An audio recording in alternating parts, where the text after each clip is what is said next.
Drilling operations at a rig in Alaska. App photo. Judy Patrick. File. Washington, CN. Climate change impacts all sectors of the U.S.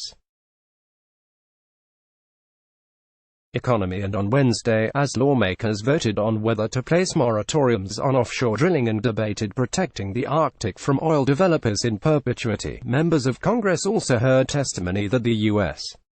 economy could be crippled in the future if carbon emissions go unchecked. Marshall Burke, who holds a doctorate in agricultural and resource economics, studies the impact global warming has on economic inequality. On Wednesday, he testified before the House Financial Services Committee during a hearing on climate change and macroeconomics. The warnings Burke issued were stark. If, by 2050, the U.S. fails to mitigate the effects of climate change by reducing greenhouse gases, the cost to the nation's economy is an estimated $5 trillion. If, by 2100, conditions are no better, the year-to-year damage of intensified storms, high temperatures, rising sea levels and the cumulative effect on key markets such as the financial sector, real estate, manufacturing and customer service will result in damage in the tens of trillions, he said. Solutions to tamp down carbon emissions are numerous. Some are more expensive than others. Some are more effective than others. But as Burke explained to lawmakers, however the plan may be budgeted, it must be backed up with the key elements required to stave off turmoil in the economy. Burning of fossil fuels and emission of greenhouse gases are the cause of warming. Even if we fail to mitigate the effects completely, we will still have to adapt, he said. Adaptation requires problem-solving skills, and even that becomes more difficult if the world continues to warm at its current rate. Productivity drops when temperatures rise. Cognitive functions slow when a person is overheated. Hot temperatures literally make us dumber, he said. They may also make us more violent. According to a June study by the National Bureau of Economics, aggravated assault, sexual violence and homicide increase when temperatures rise. Number of suicides increase as well. Congress invested $694 billion for the defense sector for fiscal year 2020, but little of this investment seriously takes into account the effect that climate change has on the U.S. military. Retired U.S. Marine Corps General Stephen Cheney told members of the House Financial Services Committee. Naval bases are going underwater, he said. Long-term mitigation is the solution, but as far as some are concerned, that ship has left port. Sailors are going underwater. All bases are threatened here and around the world. Parris Island in South Carolina had to be evacuated during Hurricane Dorian. Tyndall Air Force Base was destroyed by Hurricane Michael last year. Excessive heat at North Carolina's Fort Bragg often shuts the base down. In Alaska, a NORAD base is sinking through melting permafrost. A U.S.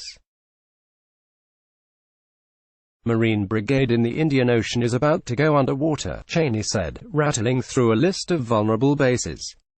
The sad part is when you look at the documents coming out of the White House and Pentagon, in their national security strategies, there's not a mention of the words climate change. It did in the past. Congress must tell them to consider this a critical threat, he said. As testimony unfolded elsewhere in the House, bills banning offshore drilling were debated before going to a final vote. Florida Republican Representative Francis Rooney's bill, H.R. 205, which places a moratorium on offshore drilling in parts of the Florida Gulf, passed in the House 248 to 180. H.R. 1941, which blocks the Interior Department from leasing to oil developers in the Atlantic and Pacific Oceans, also passed 238 to 189. H.R. 1146, a bill to repeal leasing in a section of the Arctic National Wildlife Refuge, was debated Wednesday but will not see a vote until Thursday. While the bills may vault through the House, the Senate presents a tougher challenge. During debate Wednesday, Republican Representative Rob Bishop quipped to Democrats, "You can bet your Social Security check these won't get through the Senate." Senate Democrats, however, appeared prepared. On Wednesday, Massachusetts Democrat Ed Markey, Senate Minority Leader Chuck Schumer and other Democrats, including Michael Bennet of Colorado, Maria Cantwell of Washington, Tom Carper of Delaware and Tom Udall of New Mexico, erected a safety net for the Arctic even if H.R. 1146 is doomed. Markey's bill, if passed, would designate 1,559,538 acres of the Arctic National Wildlife Refuge as wilderness, thereby barring development altogether. As the climate crisis dominated conversation in the House, reports emerged that longtime climate change denier and National Security Council advisor William Happer is expected to resign from his post Friday. Happer, appointed by President Donald Trump last September, gained notoriety during his time in the administration for his failed attempt to form an official ad hoc panel intended to challenge long-established climate science. His exit, according to the New York Times, was anticipated.